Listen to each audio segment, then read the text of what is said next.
Hello, comic fans.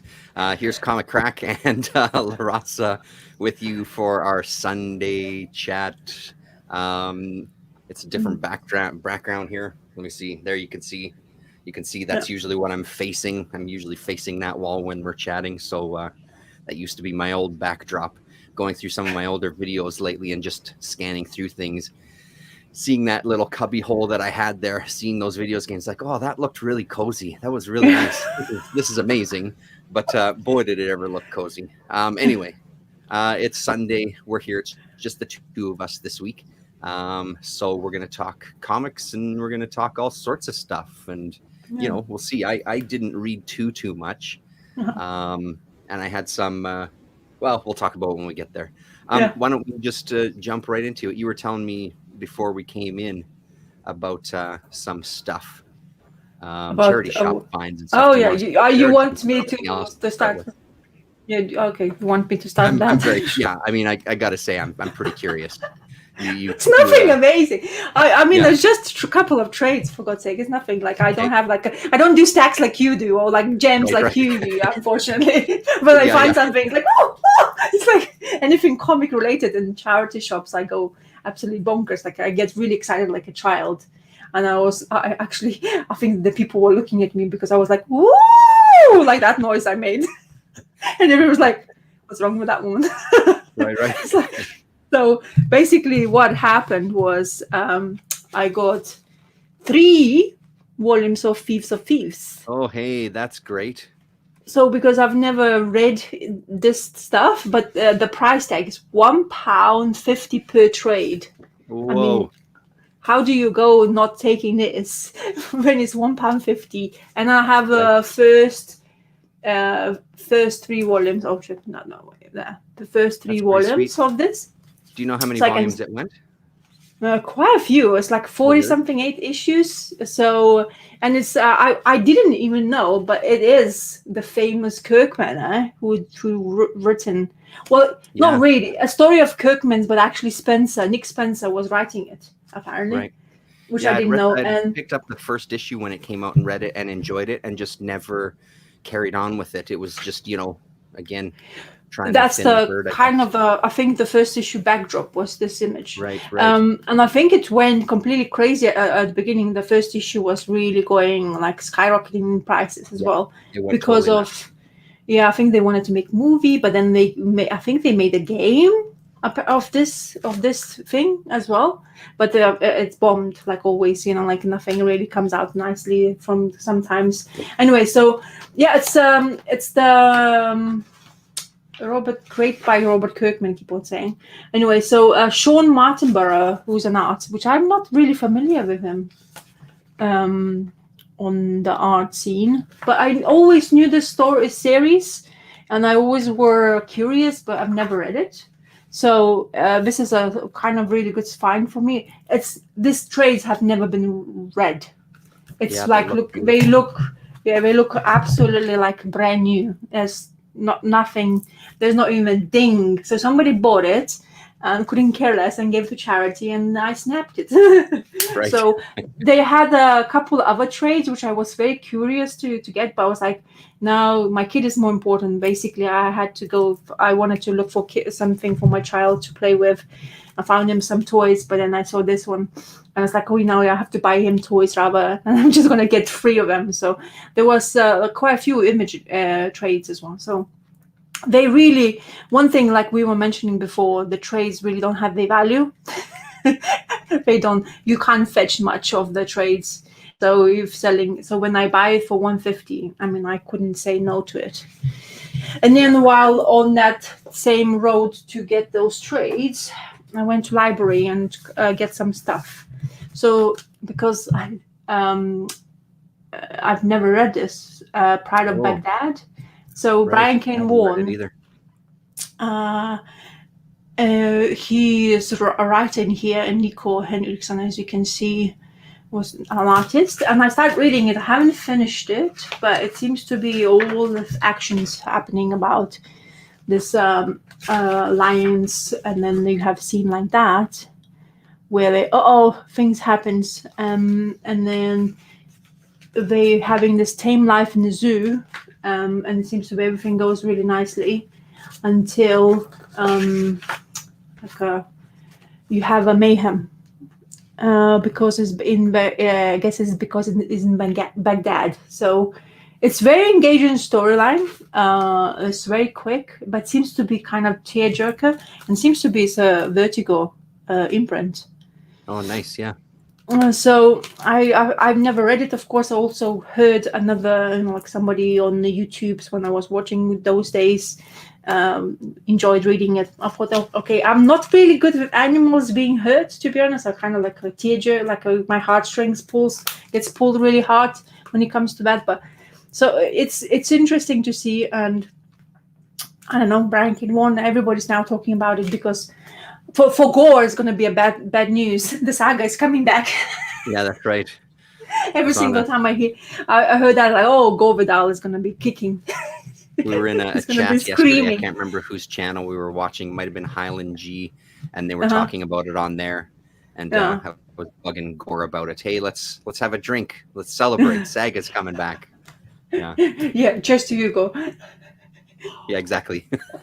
I'm like Gore. I don't really care much about Saga, to be honest. Oh, okay. Yeah. I enjoyed it. I have a trade. I remember I missed the boat of getting the #1 issue, and everything won completely. Everybody got apeshit. So I got the third print, #1. I started reading it. I started continue reading it for a while, but then I just dropped it. I guess it's all that dropping things, and then all that the same, like splash the last page bonanza or sex scene, or like, and the one thing is like that the ball sack hanging on the one of the issues. We'll never forget that, probably, because the sack was huge and took over all space. Right. Oh, there you go. Go without having filed an injunction. Well, yeah, so it's you need to ask the Gore about what's his main primary complaint, because he probably will write it down like quite intensely. Another thing I found, because oh yes, you guys talk about it, library had it, so I had to, of course, see what's happening. So I was I didn't expect, but the minute Schweiten appeared, I was like, okay, I know exactly who's Schweiten now because of the Gore Vidal. So I'm gonna have a look, and the art is splendid. Yep. Was that the only one that they had? Yeah. So I'm just gonna see what I feel about it, and like actually have an opinion about it, because lots of you guys spoke about it. So I'm really happy to find it in the library.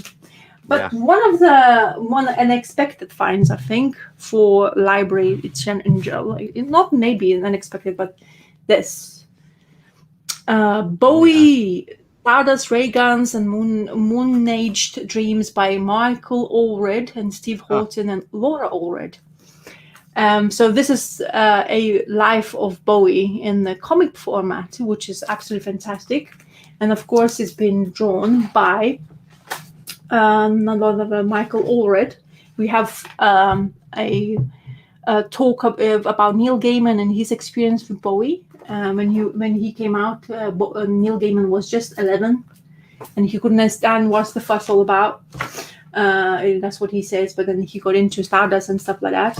And in here, it's absolutely engaging storyline. It's very trippy. It's very.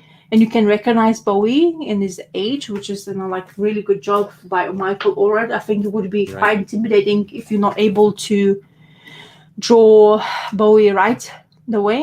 And it's quite a lot of explanations, like his eyes, the blown pupil. People always were thinking it has different color, but I was trying to tell my husband, it's blown pupil, blown pupil. No, it's a different color. It's a different color. It's like we had the argument almost to the point. But then he explains, apparently because of a girl, he had permanent blown pupil, Bowie, and stuff like that. And I'm always being fascinated for these obscurities. And look, Michael already is kind of like paneling is great, and it's like it goes through the ages of things. Well, like I do, like a Velvet Underground album. Then it talks about his brother, who like a adopted brother, who apparently gone cuckoo and killed himself. So it's like a proper life story. And I started reading it. halfway through, and then I didn't know that they used Space Oddity, the song in the Moon Landing, because I wasn't alive in that time, so I wasn't. So they used his single apparently.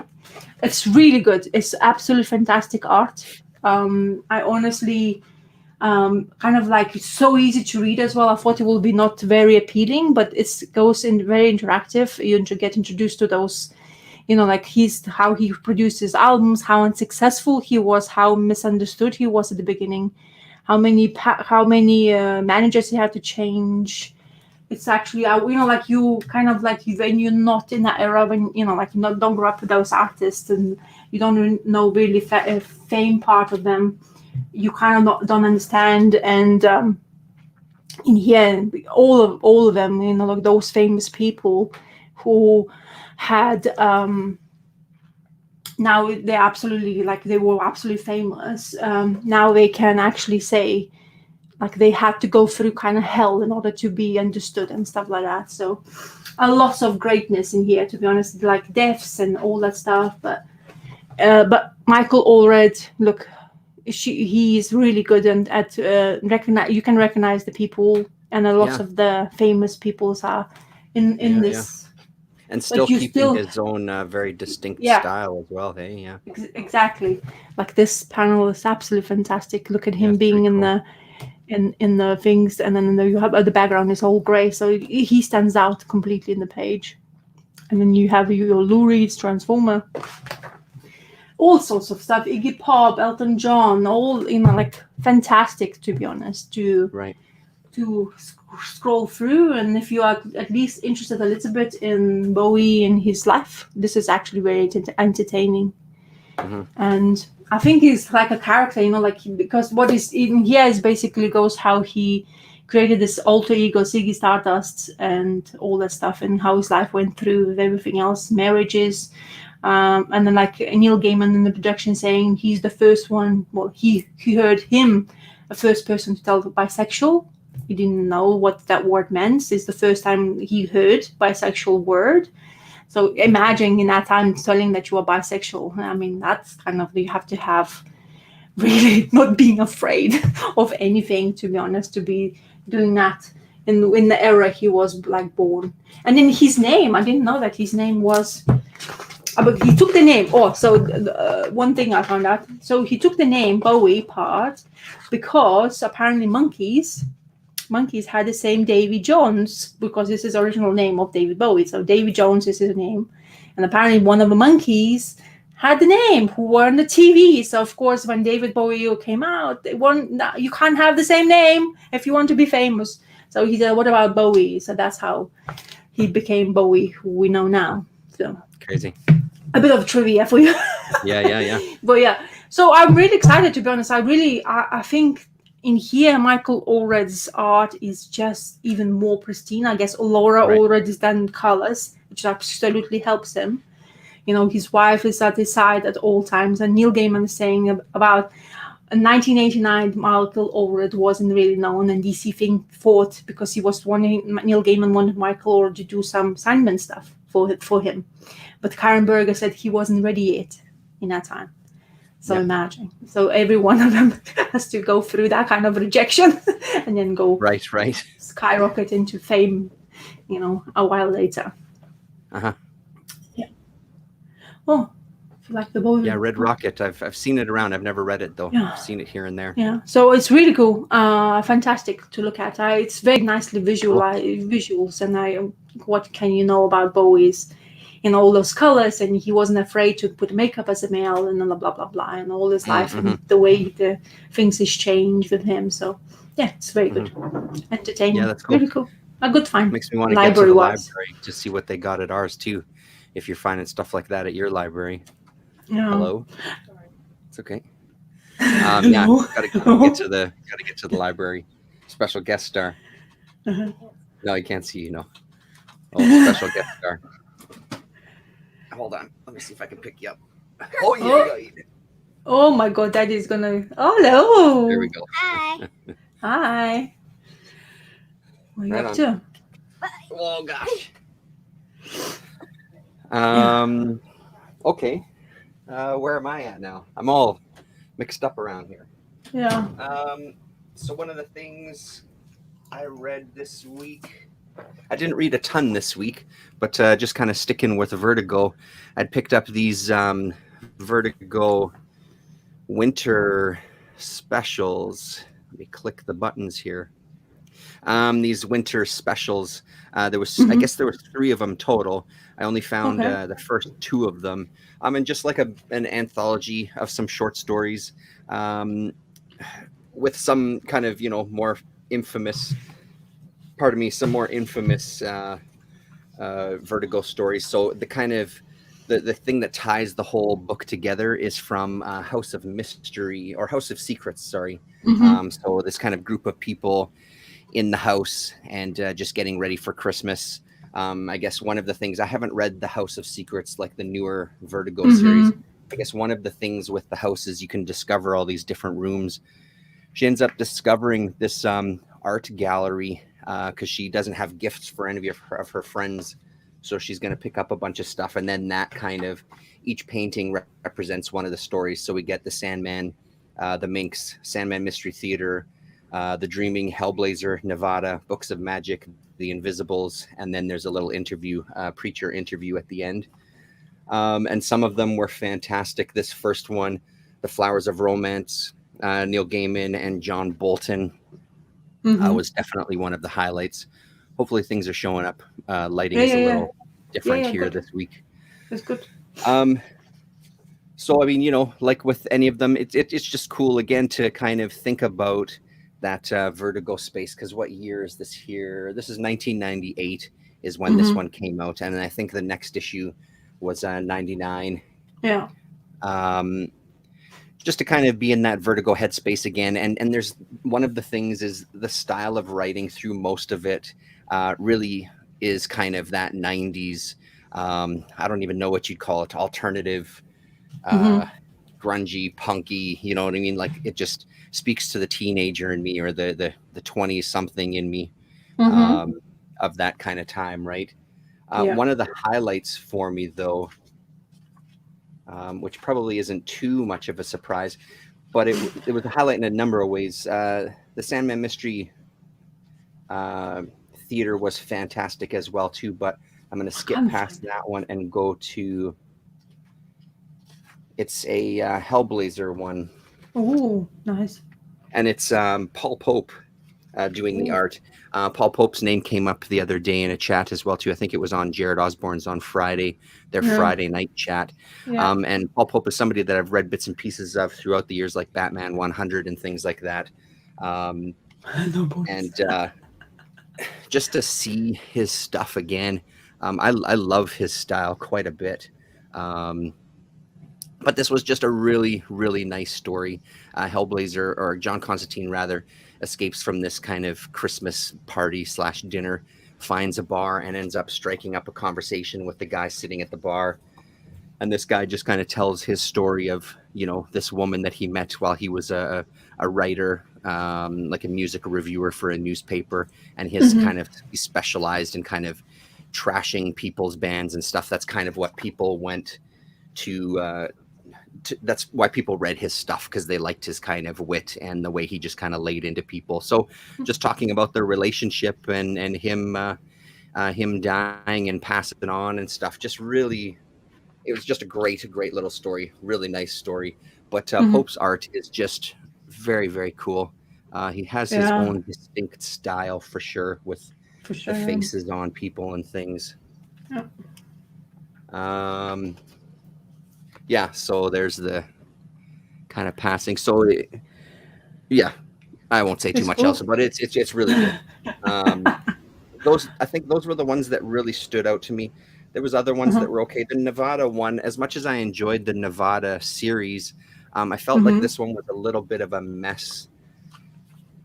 I mean, it was okay. It didn't do too much for me. And I guess the story of the Minx in here too, it was kind of like a prequel to the Minx miniseries, which I did read quite a while back.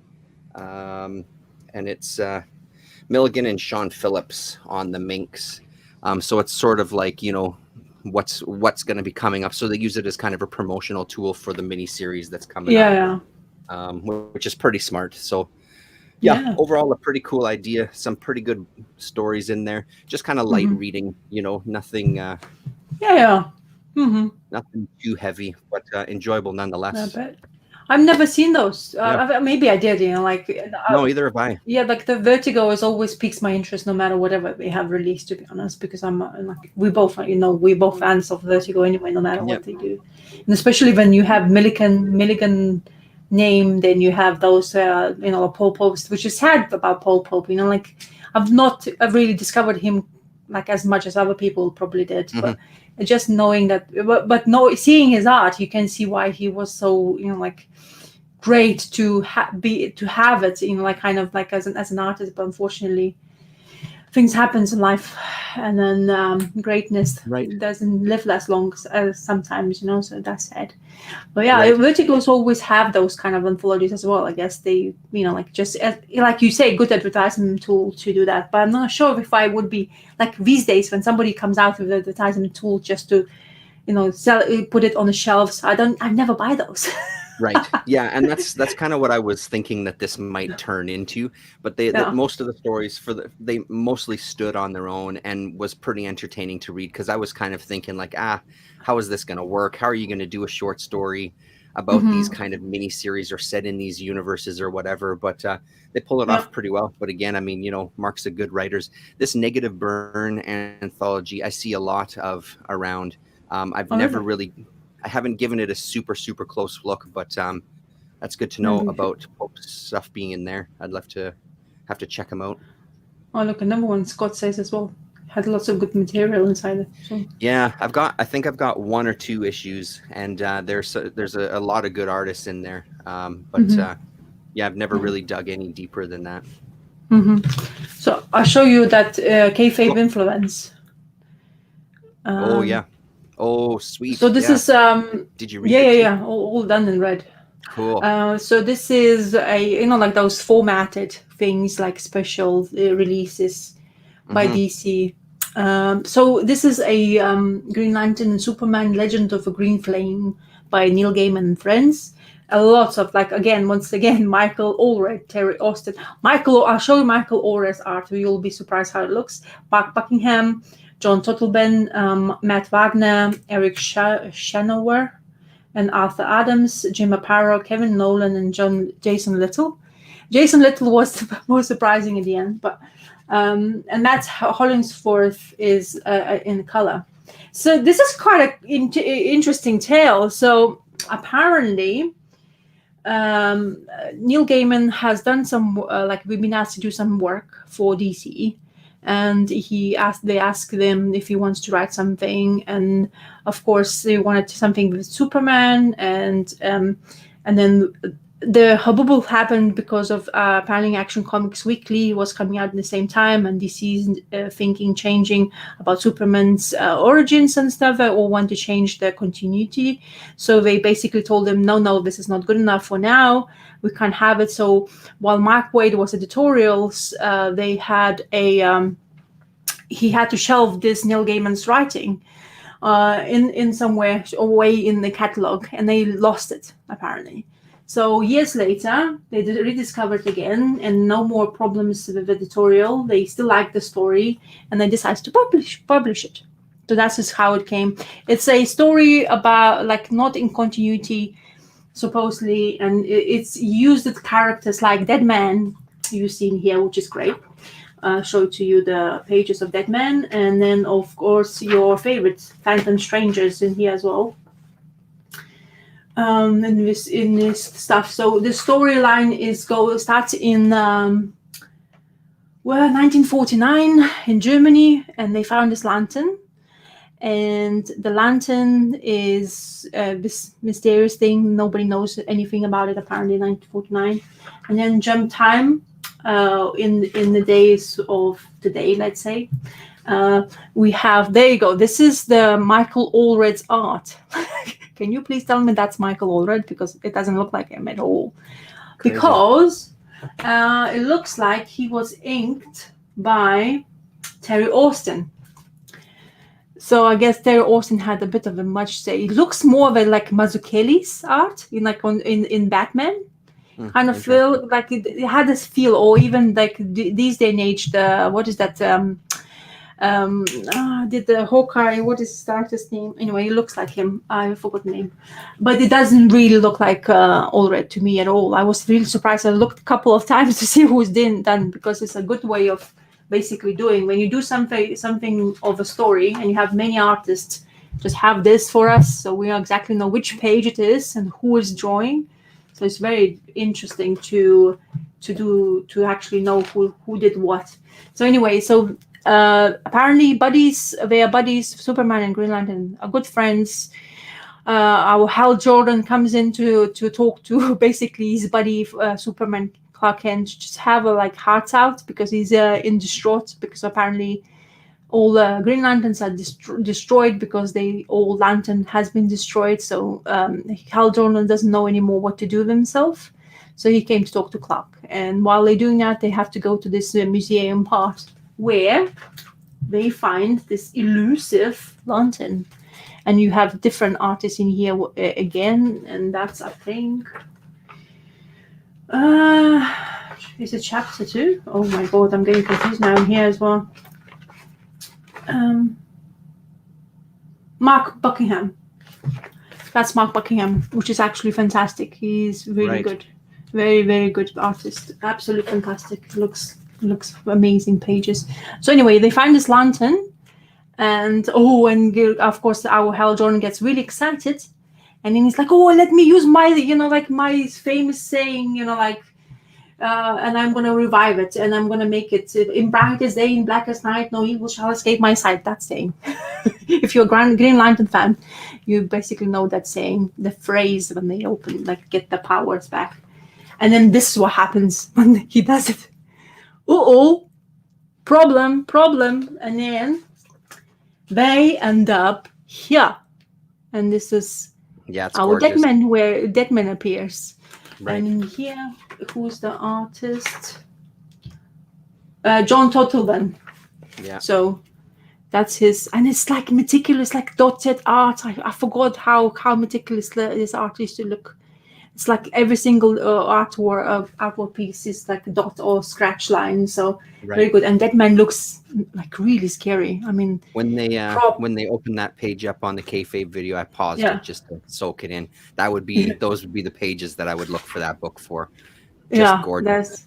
Absolutely fantastic. And even Superman looks crazy. And then it's like, so they panic. Both Superman and Hal Jordan absolutely panics. It's like, oh my God, what's happening? Are we dead? And Deadman's like, yeah, you kind of are. I mean, you just before the light. You're just here before the light.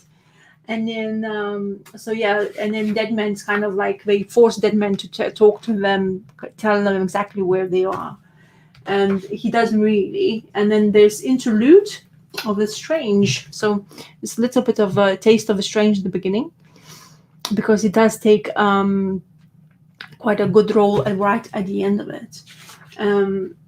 And it's really, as I say, fantastic. The one thing what really is this chapter 3. Sorry, give me a second. I just want to make sure. Yeah. Eric Shanower is, when you see Superman crying, this is a good book for me. Because, Superman is always very strong. He's indestructible. He doesn't have feelings. He's always there for everybody. But I guess he gets really... Something happens to him. It doesn't really disclose in his comic book as well what really happens to why Superman is really crying. But I think an ability for him to help. So we end up being in hell. Or just before the hell, that entry before hell. And you have all those people trying to basically eat you because you're a new prey for them and a new food source.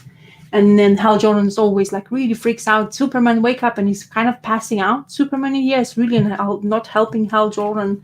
And and you have more cries of Superman, which is fantastic. So for me, there's another scene here as well where Superman cries. You don't see that often in comic books. I've never seen that. Anyway, lots of great stuff. I'm not going to spoil it if you're going to get it, but really worth it. It's kind of interesting the way it ended. It gives you a bit more like kind of your own feel of it, because how why Superman is so distraught and how they managed to do it. And it's basically Neil Gaiman showed slightly differences in how Superman can be written, and it can be the vulnerable part of Superman there is, and Hal Jordan is Hal Jordan, like how he is always is. So, but very good. I mean, I honestly, for that many people to be involved, I loved every single page of it. It's kind of like Kevin Nolan is very good. It's very like clean DC style, to be honest, in Kevin Nolan's stuff, but it's really entertaining. And the story behind it, how Mark Waid even says a couple of words at the end of it, that he finally managed to put this through because he felt really guilty, because in that time while Neil Gaiman was writing this, he wasn't that much famous yet, even though he's already getting that strife for being famous. So afterwards, when Sandman got into, after a while, when they were like, Sandman is already blown to, like, everybody's very like liking to read that, Mark Waid is like, like by some chance, some dude or Neil Gaiman's friend found a hard copy on the computer somehow, like by chance, and they managed to basically produce this for people to actually see what Neil Gaiman had in store for them. And his fascination, Neil Gaiman's fascination for Prez, is intriguing. I'm not sure if he even done anything, but he liked all those Deadmans, the Strangers, all those obscure DC characters. He wanted to even write, even says in here, I was more curious to write about them. I was more excited to use those characters rather than the main lore of the DC. So it would be interesting to see. But have you read anything with Prez? Because I've not read Prez. No, I've heard of it. No. I know it exists, but I've never read Prez. So interesting. Anyway, cool. So that really obscure character to be like really is even mentioned a couple of times wherever I've now, because it seems to be Neil Gaiman is in my reading material quite often now. So it seems to be I'm finding now a little bit more about that. So it's interesting to find out some little snippets. And this is kind of good way of history to understand how editorial wasn't working, how they were doing this Action Comics Weekly. It didn't work. It was such a waste of the money, to be honest, because they had to employ so many people. Oh, look, Jacko says, I got press trade with Gaiman story. Oh, nice. There you go. Yeah, look, Brubaker's Virgin. Oh, look, names tick, tick, tick. Yeah, exactly. Yeah. So, how Mark Waid was juggling so many things to do that he is not surprised that he lost something in the backlog of especially even his work. So that's kind of things like those little snippets of history is actually really good. Because only those kind of things, when it gets released, we kind of find out a little bit more about, like what's happened in that era, in that time. So very good. Entertaining for sure. Cool. And it was £6 something I spent for this. So I wasn't like too distraught about that, because sometimes £6 in New Day comic book, it doesn't give you as much entertainment. Oh, look, even shows up in Sandman. Look at me. You see, the present Neil Gaiman's fascination is kind of very strong, I guess. Then totally. Cool. Yeah, very cool. Yeah. Should we talk about the book that pissed me off the most this week? Yes, please. Let's do this. What's pissed you off? Oh, geez. It's gonna be a fireworks? Yes. No, it won't be. No, not fireworks. So, you know what I'm talking about. So I picked up this this week. So this Steranko Shield, Nick Fury, Agent of Shield, this the IDW Artisan Edition. I'm super excited about it. There was 2 soft covers at the shop right by my office, and gorgeous stuff.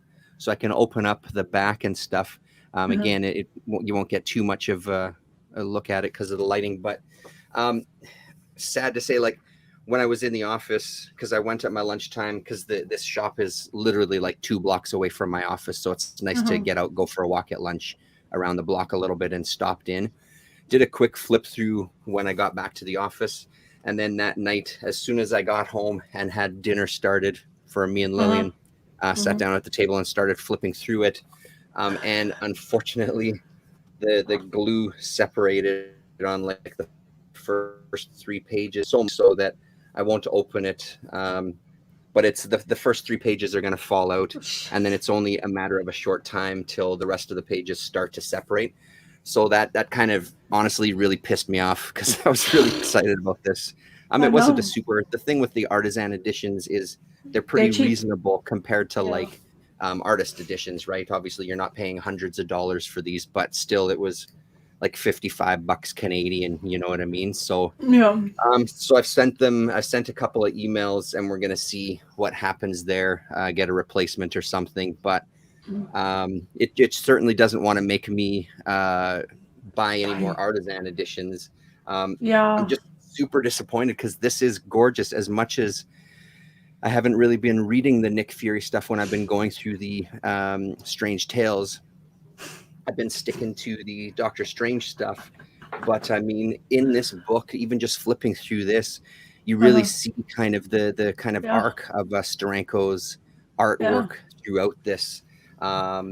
Starts off, as everybody says, kind of the Kirby clone-ish, and you can start seeing more of his touches come into the book. And when you finally get to the end of the book, you're really seeing full-on Steranko, and there's just some great things. There you go. There's my tag there.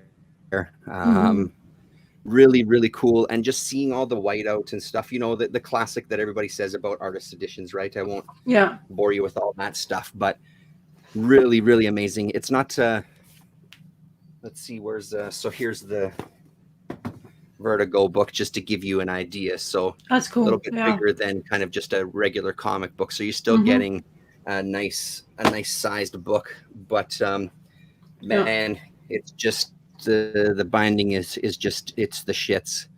I was pretty annoyed. I kind of stopped reading through it and wrote an email and took photos and all of this kind of stuff. So I'm hoping that they come back to me and try to make it good somehow.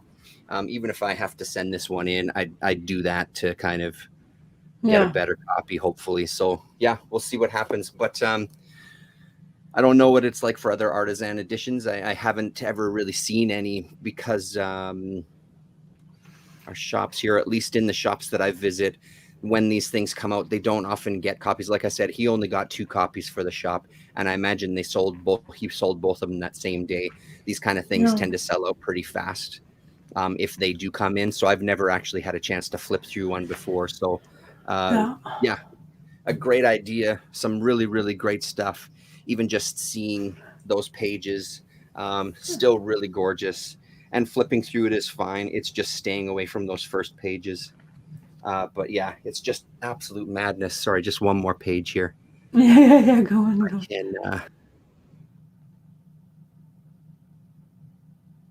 Oh, it's for me?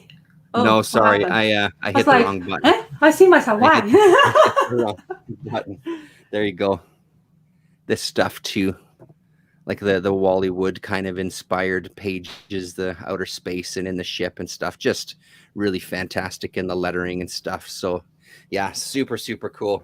I'm hoping that everything works out with that, and I can really sit with it and flip through it page by page. So a little bit of a pisser, but what are you gonna do?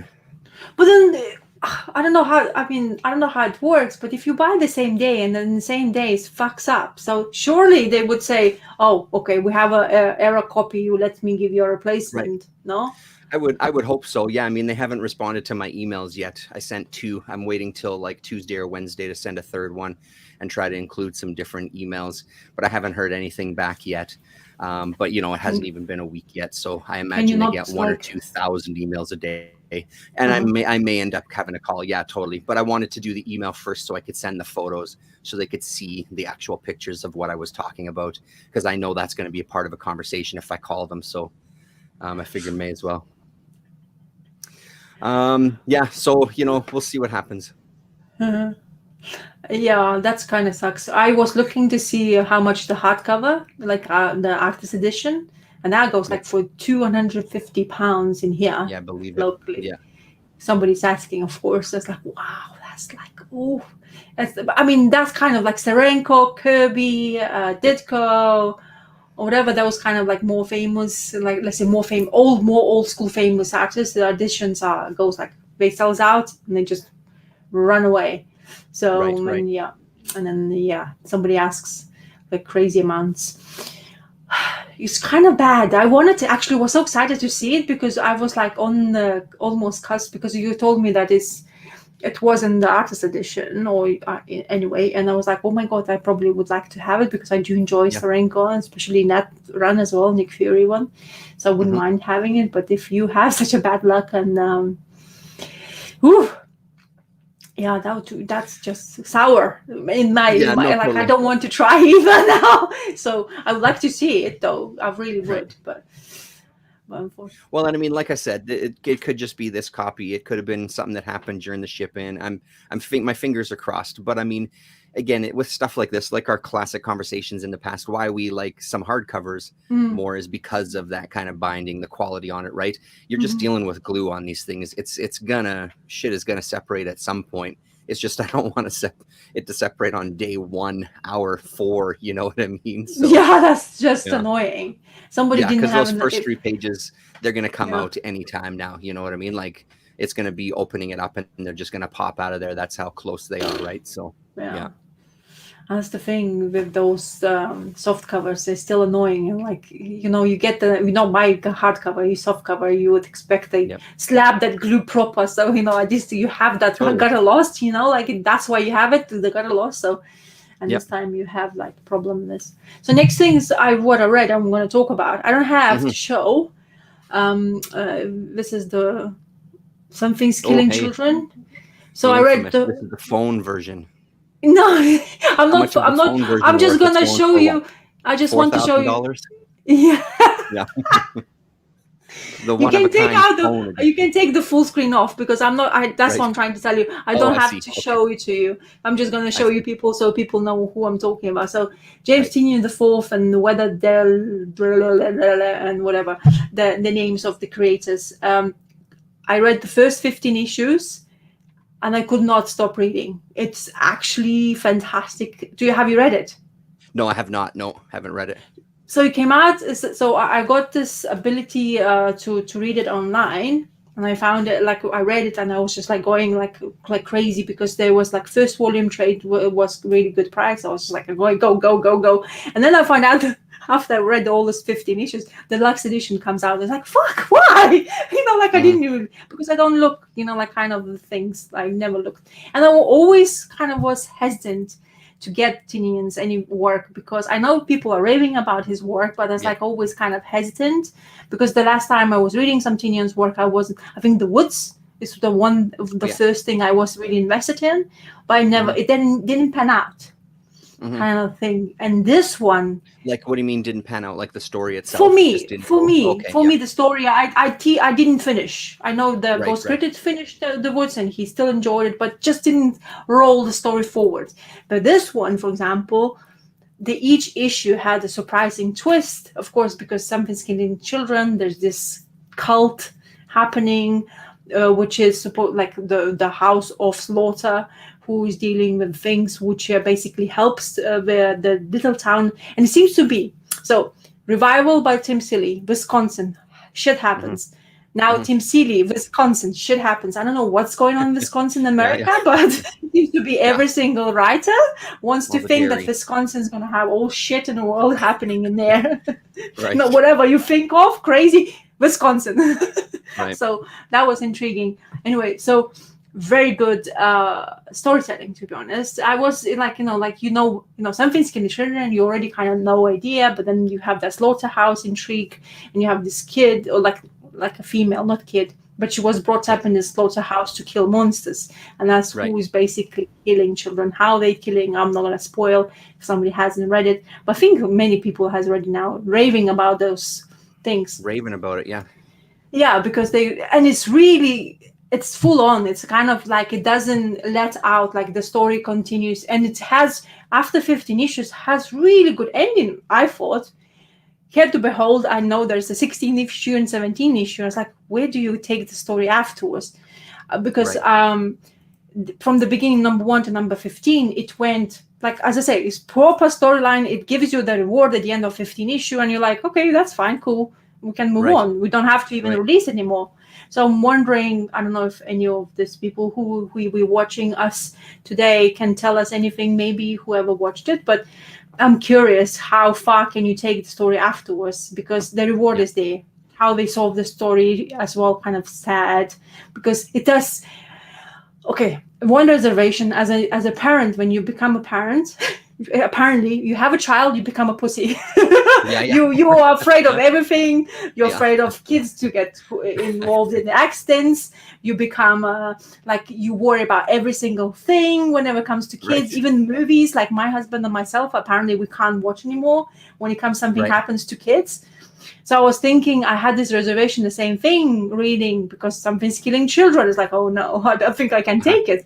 But the story was so well involved, because it played with an idea of imagination, and that really, I really like that take on how he wanted to tell a storyline.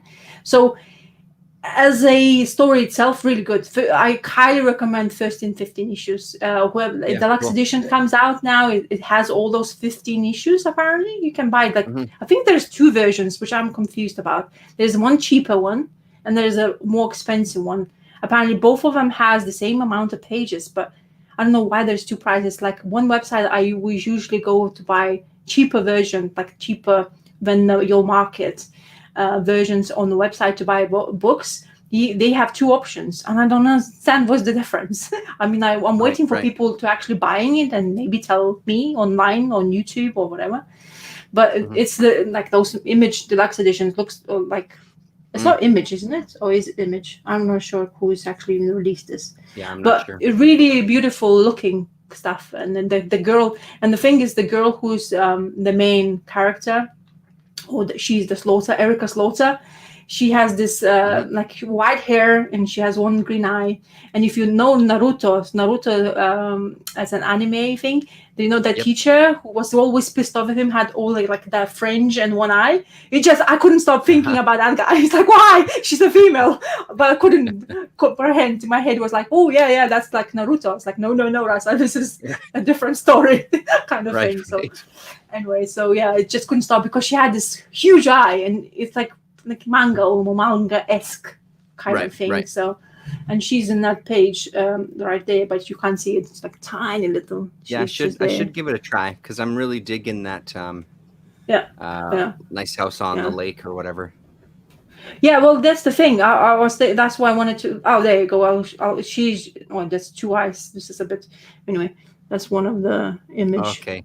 Yeah. So that's the lady. So she's the one she's the Erica Slaughter, and she's really good. There's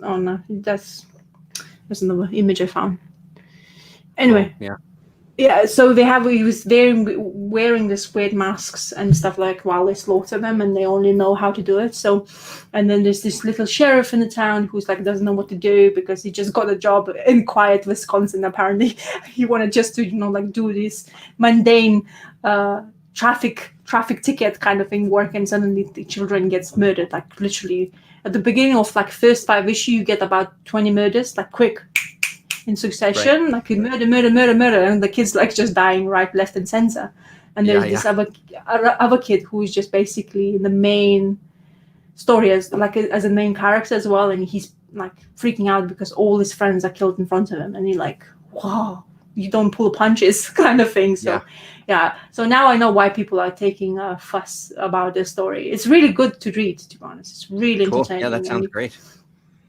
Yeah, and again, it has quite nice cliffhangers in each issue, it seems to be. But when you read it the whole way like I did, it's kind of much more easy as well, because, you get the kind of whole brunt of the storyline in a way, but it's very rewarding. So I just it's good. And it sounds like with a satisfying ending, or a satisfying 15th issue anyway, whether it's the ending or not, doesn't really matter. But just that idea of having a satisfying arc, you know what I mean? Yeah. It just, I didn't expect anything different, to be honest, because the way the story was written anyway, you couldn't escape, because the way the plot line was going, there's sort of end of the story would have happened. But I don't know, why would you that's why I'm very curious about issue 16, where you would take this, because I was really satisfied with all of it. So anyway, I thought I mentioned it because I know you liked Tinian before. So I thought maybe Yeah, we'll go. and it's one of those names that I always hear about, and I've never given any second thought to until this Black Label comic. You know what I mean? So yeah, It's definitely coming into his own stride, stride, because, like I said, The Woods was something kind of similar. Again, kids and school, and school disappears and ends up in somewhere in the middle of nowhere, this land, the alien land, the whole school. And the things was happening quite nicely at the beginning, but it just didn't have enough rewards. So I guess he was just learning in a way how to plot line, even though his teacher is a Scott Snyder. So you have that kind of. So was that his first one then? I don't know if it was first, but I think it's one of the first into doing his own stuff, because he was doing lots of things for the DC anyway. So that's where his old things were happening and famous. And I think it's more famous now because of now what he's doing in the Boom and whatever, and some things killing the children. And then he has Free Comic Book Day had something similar as well. I don't know what it was that. I didn't read that. I have it. I don't know why I haven't read it. I guess I could read it and show it to you afterwards as well. So yeah, it seems to be he's getting, like, for me at least, I'm more entertained now because I kind of see it more, like it keeps my interest for longer time, and it didn't let me I wasn't like, oh, could I bother reading more, but I just couldn't stop. I just wanted to know exactly how they deal with situations like that, especially so much murder and so much like families destroyed and people get involved, because there's some certain way you can recognize what's happening and how it's perceived. It's really well done, to be honest. Really thought of. So cool, super cool. So the next for me, in the land of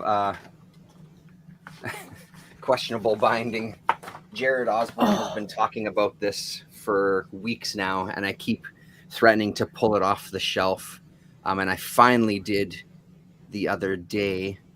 Well, what's today? Today's Sunday. So yeah, I finally did on Friday. So it's where's the dust jacket? I took the dust jacket off. It's Puma Blues that Johnny Zero had sent me a lifetime ago. So Johnny Zero had ordered a couple of ordered a copy and had a Nightmare with the binding, and it all split. So he got a replacement copy. They didn't want this one back, so he said, "Hey man, I'll send it to you."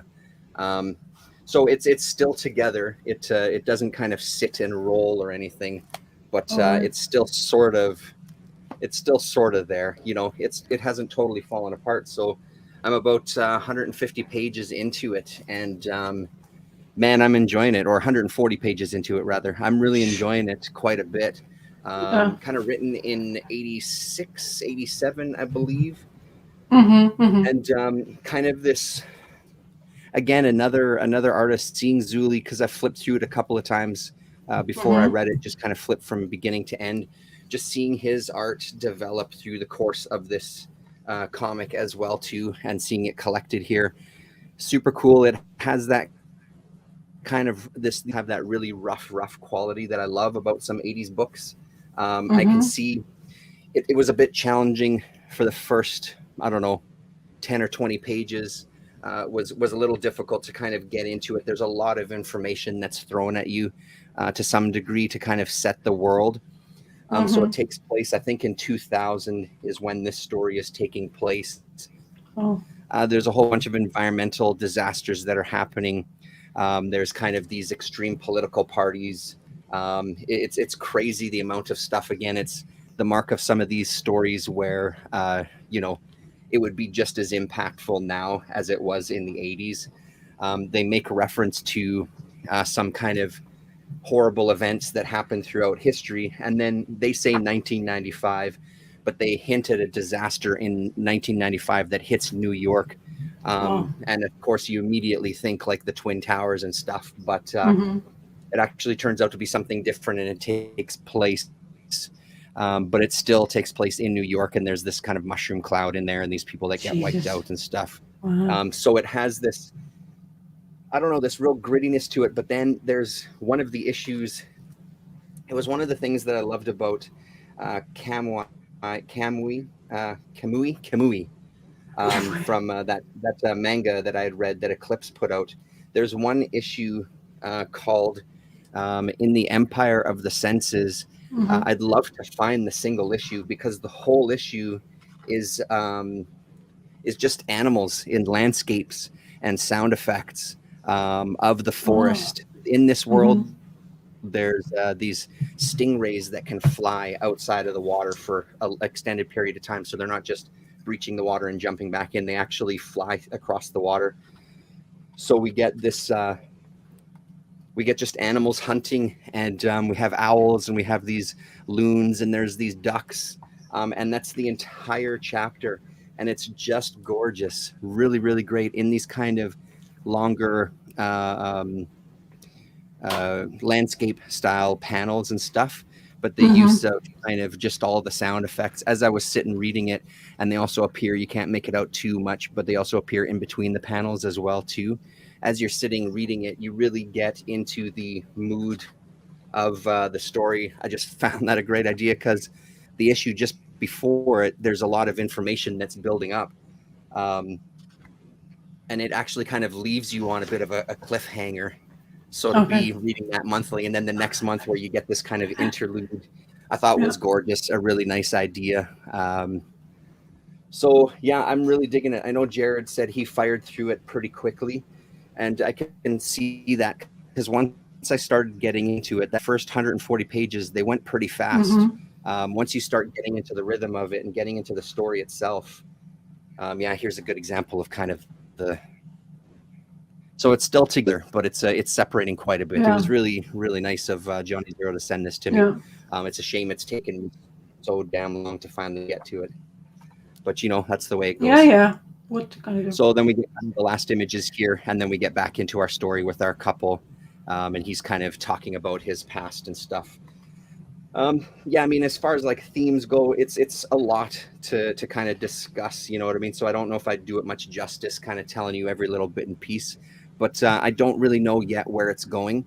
And I'm super excited about that. But again, some of these kind of rougher pages where we're getting like 6 and 8 panel pages and stuff.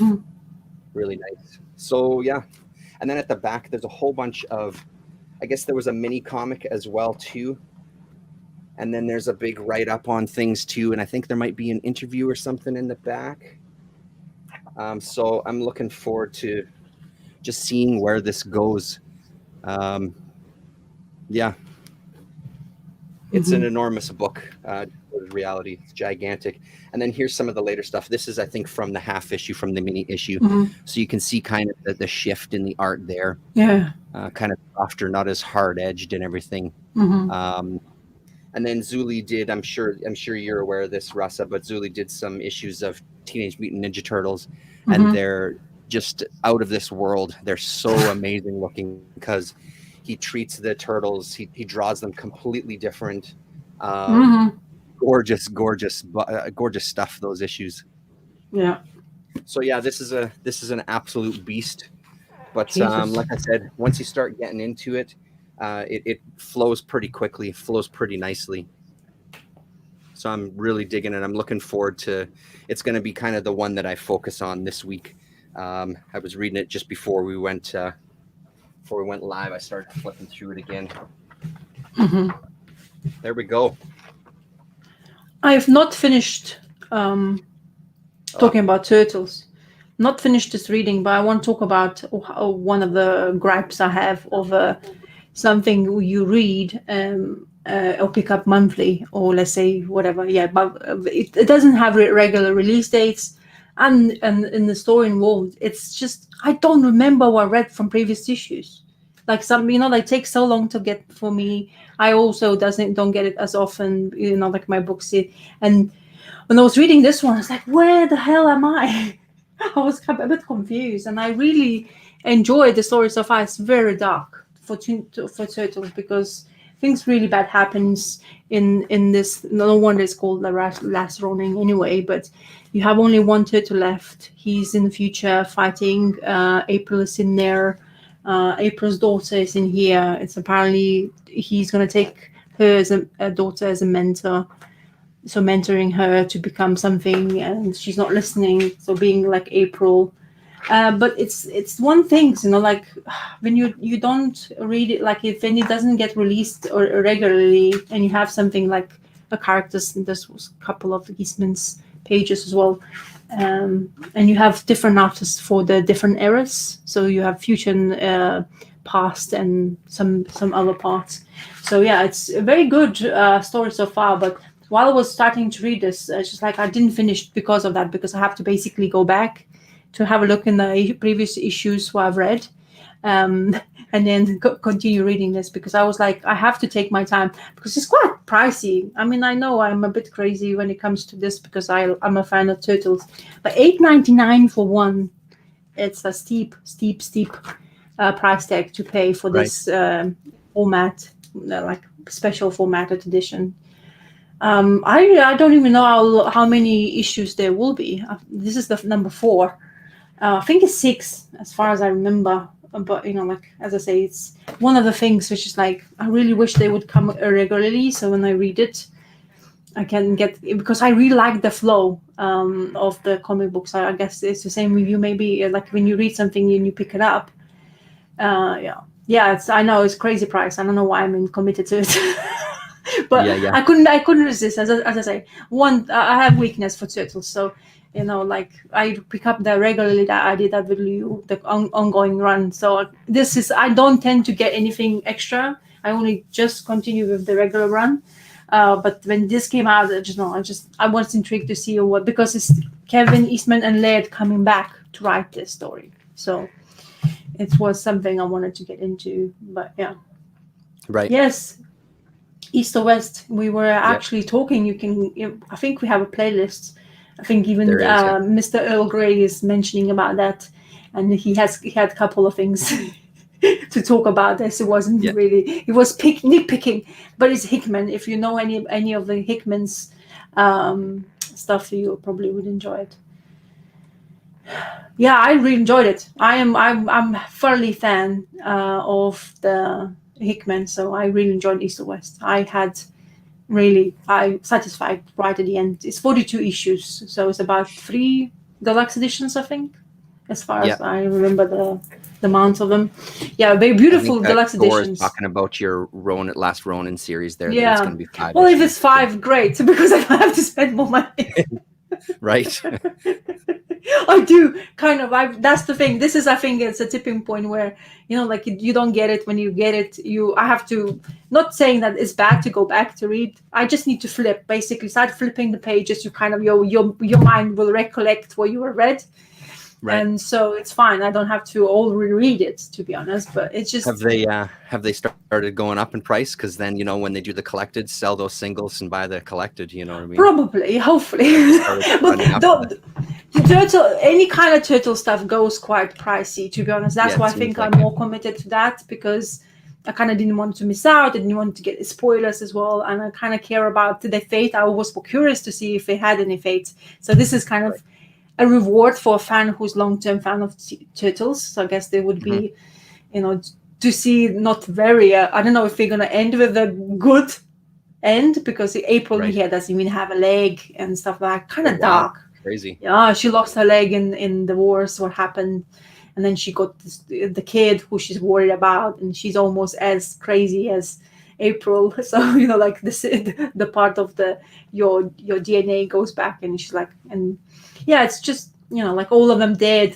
Splinter is dead. All his brothers are dead. It's just one guy, doing his last things.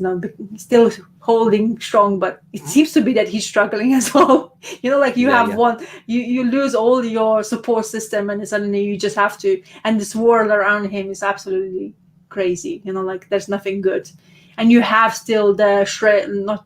Is it Shredder? Yeah, Shredder's siblings or whatever. Like the line of heritage, like not Shredder. Am I talking the same? I know. Anyway, Shredder or Splinter? There's Splinter is the dad, the rat. So That's Shredder, okay. Yeah. So Shredder's the heritage line as well is going, and he's as evil as whatever the granddad was. So all very miserable. I don't know why I'm really. I'm curious how they will end this, and if there will be a swan song in the end, but I doubt it. The way it goes so far, it's very miserable. Yeah, so it's one of the things I was like, oh fuck, I don't remember what I was reading. And I as a turtle fan, you kind of want to, like Of course, I'm, yeah.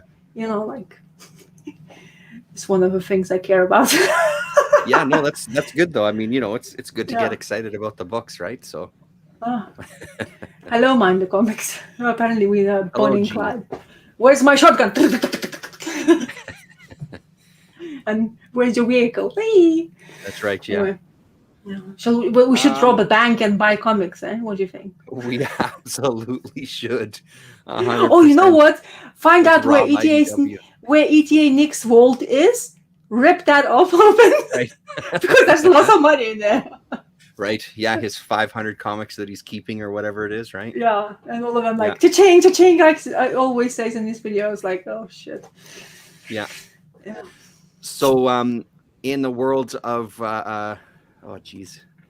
in the world of fixing faulty binding, I finally got around to gluing up this issue of Raw. So I'm kind of tucked into that one as well too, and it worked pretty well. This glue held really well. I kind of cleaned it out and scraped out all the schmutz, and and so you would proper bookbinder.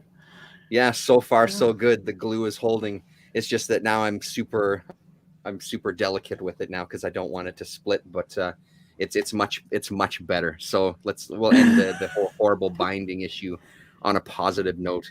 So I mean, like with every anthology, there's some hits and there's some misses. One of them that, man, I wish I still had it.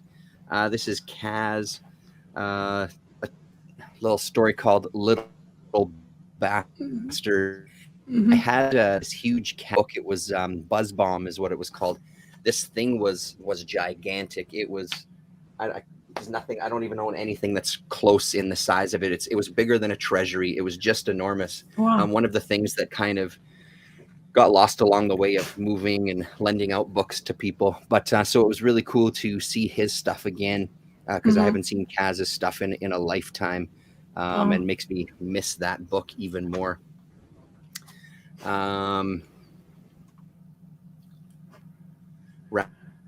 Rabbit Skin Glue, hey? It's a good tune. That's a good tune there. Got to put that up on the screen. Rabbit Skin Glue, is that actually a thing? I mean, great for bookbinding. All the green people will kill you.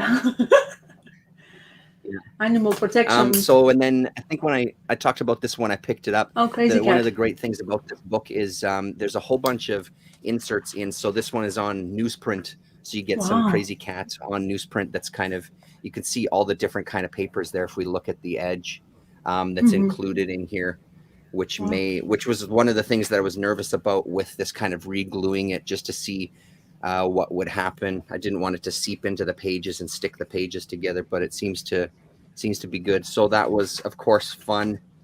And one of the highlights for Mr. Earl Grey, Munoz and Sampaio, North Americans, a short story here, and it was fantastic, really, really good. This guy taking a bus and stopping off in I think in Mexico, and just kind of the problems that he faces there. Everybody just treats him like shit. He's just trying to get a cold beer. Nobody's giving him beer. Nobody's giving him water. The usual, they're tripping him up in the bar, kind of high school kind of nonsense. And it kind of has this tension throughout the whole thing, because I just assume that there's going to be this urge of violence, but there just isn't. He just deals with it. There's only one kind of punch thrown here, but that's about it. But as Earl Grey has said, this style is really, really great. I love the look of this, so I need to dip into more for sure. Look at all these blacks on that page; it's just incredible. Yeah, that white space. And that's about as far as I am. The next story is a Chris Ware. Oh, sorry, no, it's a Elaine Kaminsky Crumb story up next. And then there was a Chris Ware was the one after that. So this Chris Ware one is really interesting because it's a superhero comic, but all of the dialogue is this kid talking about his mom and her husband's his father and his stepfather, and the way that the dialogue flows through each of the panels is really unusual, really, really good. Even the sound effects, if I can find that one here. Yeah. Even the sound effect of when the gun is firing is a continuation of the dialogue that's moving through the panel. So I don't know if I've ever really seen anything like that before. So it's this kind of escapist superhero stuff, but this kind of it's not a super depressing story, but it's not the happiest of stories either. So it kind of has that nice bridge of superhero escapism, and then kind of the final panel. He was glad when his stepfather left, because his favorite time was when it was just him and his mother. So it kind of ends on this panel here. It's kind of the spotlight of the superhero saving the woman. So again, kind of playing with that idea of this kids, there's not really a direct reference to any sort of abuse or anything that's happening in here, but that kind of idea of kind of kids stepping in if there's some kind of parental disputes, kind of being the person that takes on the brunt of that sometimes. So good. I'm looking forward to reading the rest of it. That's all I've got through, though. A boatload to go. Kim Deitch, all sorts of people throughout it. There's a sketchbook on newsprint as well, too, some Gary Panter stuff called Eyesore. So a whole bunch of his stuff in here as well, too. So cool. I'm glad it fixed. I'm glad it held. Fingers crossed. So this is rare, yeah? What, those raw magazines?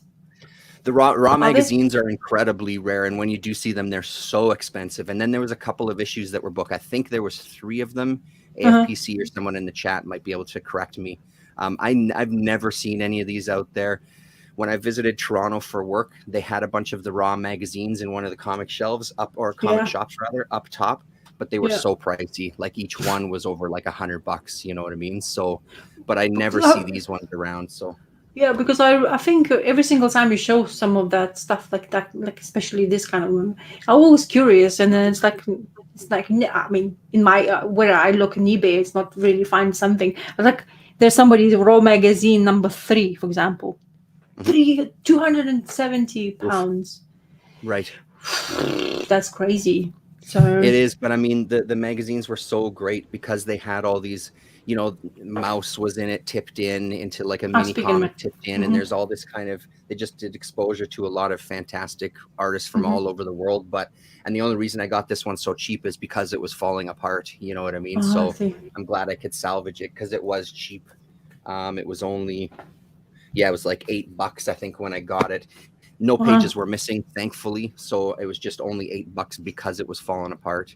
Otherwise, I don't know if I'd ever find stuff like this anywhere. It looks like that there's something like those one of the underground ones, which you not always can find them. Got 2 of them. None of them you are holding. Right. There you go. Yeah. There you go. The next AFPC video, maybe, huh? Hint, hint. Hint, hint. With your face in it? Hint, hint. Oh, wrong eye. Wink, wink, nudge, nudge. Know what I mean? Say no more. Here you go, huh? Anyway, so no, that's okay. My last reading material I'm going to share. It's as always. You haven't read yet any Usagi's, have you, Terrence? Sorry, I muted myself. No, I haven't read any yet. I'm really curious to see what you think, because I think me and Damon, we definitely got into it quite. I'm actually even considering now getting like random Usagi ongoing now, because I really enjoy the stories, and this Dragon Conspiracy, I'm pretty sure I'm gonna love it. Like it's just going and getting one of those collections. I'm pretty damn sure I'm gonna love it, though. Everything I always hear about it and looking at the art, everything about it appeals to me. Yeah. So this Dragon Conspiracy, which is I think it's 6 issues, or I think Damon said it's more than that, but anyway, doesn't matter. But it's actually a really good way to find, if you can, in your comic book shops, because you do have comic books. Maybe they have, I don't know how it's availability with Usagi's for you in the it's all over the place. Yeah. Yeah. So I don't know, because in here, for example, many things I don't find when it comes to Usagi. It's kind of like another popular thing, like Teenage Mutants. But this Dragon is number 3. I think number 4 is out already in America, but it seems to be, I'm gonna get it maybe this at the end of this month, the next one. But it continues to be great because Usagi is infiltrating into a bad guy's place because one of his friends are in trouble, and then he's trying to find her, and the only way to do that is to get accepted into working for this guy here, who is a bad guy. It seems to be he's the one who's taking all the guns and the munitions, and has a scheme to kill somebody or one of the other guys. And it continues to be a fantastic tale, but this one is a bit more serious than other ones. Usually it's kind of like you have a reward, but this one is this Dragon Conspiracies continues throughout it, and this really nicely, the cliffhanger was really good, and I was like, damn it, I want more, because you have all the action, even it just flows really well. You get really invested in the characters, and I think Usagi itself and his unabiding need to help people he knows, which is absolutely fantastic. And I honestly, definitely, I think Damon was mentioning a couple of times, why don't you just go and pick up the ongoing ones? And I'm really thinking I should, because every single time I get this, I read it, and I always get so satisfied with things, and I continue like wanting to read more. It's almost the same way of the Turtles is the same. And like when I read turtle books, I always thoroughly enjoy it, and I just cannot wait to read more. So yeah, it's just, if you can get hold of, because there's a couple of them, like the only 4 issues, just one story, like, so you have and I understand why Damien is keep on telling me. I started as well the color sections. I really enjoy it. I read some like online, checked a couple of pages of Usagi in black and white, and I really do like the color. Interesting. I absolutely, like, I mean, it's still probably the stories would be as fantastic as it is, but the color in here is just really works. I don't know. For me, it's just I like that, and the colorist is Rhonda Pattison. So, really good. Well, it doesn't seem like it's over the top. You know what I mean? Like it just seems like it's kind of mellow. Yeah, it's kind of, to be honest, it feels very old school. Like what we used to be seeing. Like not over elaborate color schemes. Like shadows is not too many black lines. Like not too many inking, like heavy lines, which is, I like that. And I think it really helps, especially if let's say Stan Sakai's art style, like it really does suit it. And I guess it's probably, IDW found the right colors for him. And I always keep on raving about it, but every single time I read it, I always keep it at the end. So if I hate the weeks, like the month's books I read, like picked it up, this is also my I like comics again kind of thing, right. You become sometimes, like that motion where you always want to have something amazing, something astounding, something really surprised you, but you don't always get that, unfortunately, but because not always you're able to pick up all of the things you like. So but this one, it seems to be, I don't know. And I, as always, regret not getting them in collected format.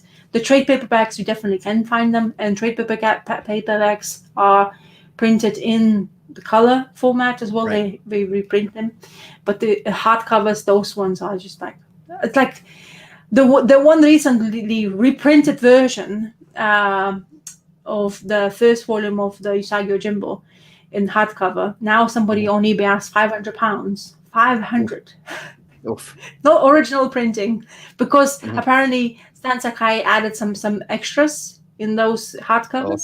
So everybody went like ape shit, and it just sold out in an instant. It was See. a week. I was looking because I was like, oh, maybe I can, like, because quite a bit of money at the end of the day. You have work out for something like that.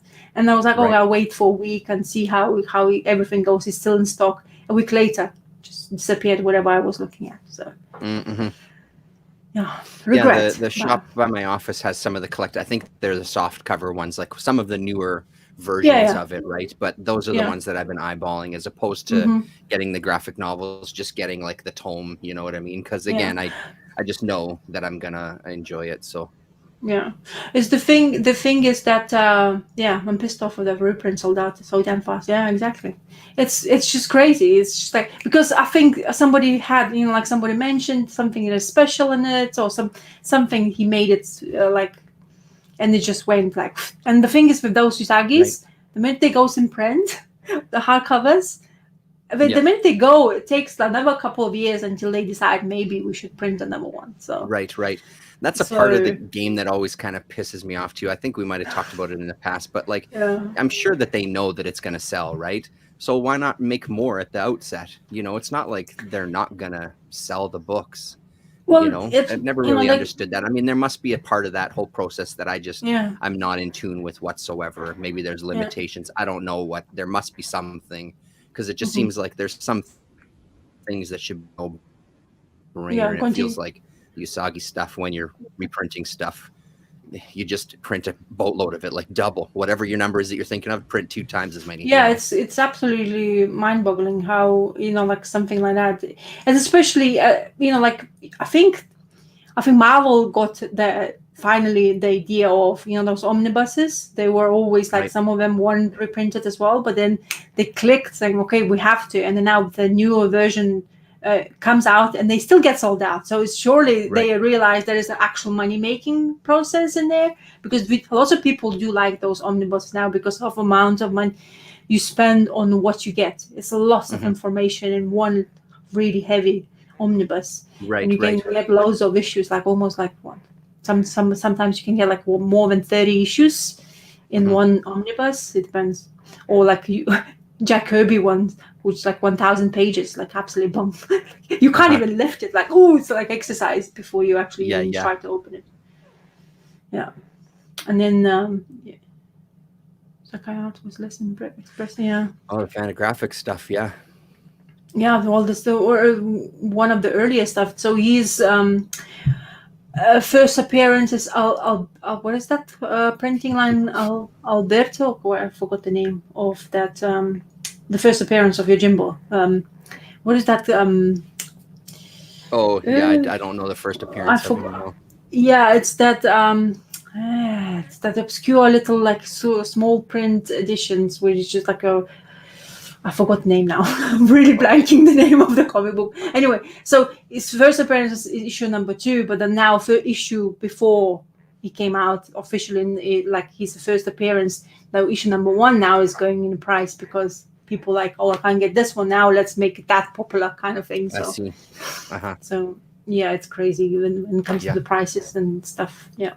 I can't even show to you. I was looking while we were talking. I wanted to show to you how much the hardcover now it goes. But it's like absolutely bonkers mad. People are crazy, especially on eBay. Or like Usagi Yojimbo Saga, just volume 5 and 8 and hardcovers. Somebody is asking $550. Oof. For volume 5 and 8 for both of them? Yeah. Wow, still, yeah. And this is this is what I'm talking about. Limited. You can probably gonna. I don't know if it's because the color. Anyway, it says limited edition volume 1, £200 on eBay. Wow. There you go. The minute it says limited, let's put £200 on it. Yeah. It's hard to find. Never been read. Yeah. Well, the thing is, this guy actually even showing the page. The book actually is still in that plastic binding. Like that. Yeah. It hasn't even been. Yeah, shrink wrap. Yeah, you go. That's the one. So that's the one. So it's absolutely bonkers mad. Yeah. It's and you would think nobody would care about little samurai rabbit, but I guess a lot of people do. Yeah. Hey man, good story is a good story, right? So and it's really kind of rewarding. It's actually quite good with kids. Not like those, like not serious storylines, but there's some storylines where it's kind of educational in a way. It shows you how, if you do some favors to somebody will give you that and that, and that's it. Like there's a way of showing a good part of like being a warrior, let's say, or this way. So I think it would be interesting for kids as well to show that, because this art style is definitely really good, even though it's, like, I think kids these days have seen some more gruesome stuff, because a lot of people likes kind of gore type of the art style, and this is such a kids friendly art style, let's say this way. Yeah, it totally is. Yeah. Yeah, no chopping off heads and limbs. And no blood pouring out all the time, like red from our Ed Piska. That definitely wouldn't be shown in the kids. I think nightmares forever. Because it just gets to another level. So the last thing I read this week, I have really nothing to say about. Shit. Because there isn't much to say about it. Is that Defenders book? The new Defenders book? Love the art so much. The art and the coloring is so fantastic. Really, really enjoyable. The story is just such a piece of shit. I don't even know what the point is of the story. I don't know why I need to read the words. I don't know where it's going, but I'm sure it's going to some sort of fucking event. And I mean, from what I hear, there's a death of Doctor Strange. Yeah, I wanted to ask if you're gonna go. Yeah. So, I mean, I'm gonna keep picking it up because again, I'm really, really digging the art. I think it's a lot of fun. Even stuff like this, like the title page. I love that kind of stuff. Yeah. It's really entertaining. Who's the artist there? Let's see the credits here. Of course, I can't find credits because right at the end, maybe. Probably right at the end, yeah. Yeah. Marvel 10. There you go. Okay. So, Al Ewing is and then Javier Rodriguez. That's it. Yeah. Yeah. So it's interesting. It's great. And then every once you get a couple of duds. Like that's a little bit of a dud there. That four-headed Hulk-looking thing there. But besides that, the rest of it is an absolute blast. And just some of the things that they're doing on the pages. But honestly, the color palette I think is really, really great. It has this kind of black light neon type of coloring to it. But that's what you should expect from Doctor Strange comic, isn't it? Absolutely, I think so. Yeah. And stuff like this, like look at these pages too. Oop. Oh, look at that! Really great pinks and purples, and then a kind of spotlight of each of our characters in a different color. Really, really cool stuff. So yeah, I mean, I'm enjoying it for that, but don't ask me what the story's about because I got no goddamn idea, and I don't really care, to be honest. So are you gonna buy another issue just because for art? Oh yeah, no, I'm getting them all. It's only a mini series. Wow. This is issue 3 now, right? So I'm gonna continue with it because, like I said, when I went back and did that, the Doctor Strange volumes that I read recently. Go on. These ones here. This is same artist as well too. So when I got these 2 trades, I really enjoyed these. Again, not much to write home about with the story, but again, the art is just so gorgeous, and it's just cool being in this world, So some of that stuff, it's the similar kind of well, it's not similar. It's the same kind of style. The coloring is a little bit more subdued in this at times. He kind of saves the kind of really intense coloring for some choice moments, but overall the art is still incredible in this. So I mean, I'm in this world. I figure I want to keep up with it and just see what's going on and pick stuff up. So that's the thing with the new Doctor Strange is I've had a couple of tries to get into it, and I got disappointed with storyline. I was like, oh Jesus, that's just not what it's so. And it's like Al Ewing, who is well known for this Hulk run. You would think that he would have enough of chops to actually write proper Doctor Strange, but maybe he didn't have enough time. That's the thing. Yeah. Or, I always wonder with stuff like that, if it's just like, if there's a mandate, and again, you're working for a big corporation, right? So if there's a mandate that this arc needs to end at this moment because we're doing this, and you have sort of a finish line that doesn't really interest you, how interested are you going to, you're just going to be running through the motions of like, okay, well then I'll send them to this reality and I'll go to this reality and then they'll meet this spirit demon and blah, blah, blah. You know what I mean? Yeah. So yeah, but whatever. I mean, it's still fun, you know? So, and AFPC talks about this Ninjak, and I've seen a couple of pages from it and it looks really, really great. I just haven't, I always forget about it when I'm at the comic shop because I'd like to see it in person. Just a really unique kind of style, you know, looks really, really nice. Yeah.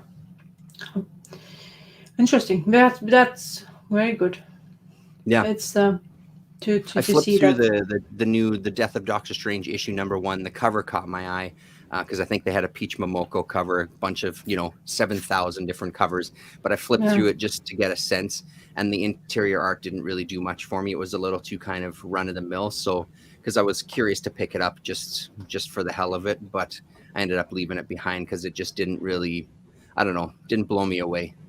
So apparently, the Damien was reading Doctor Strange, the first issue. I think I watched his video, and he said it was disappointed in the storyline once again. That looks great. Like as I say, the artist looks okay. Yeah.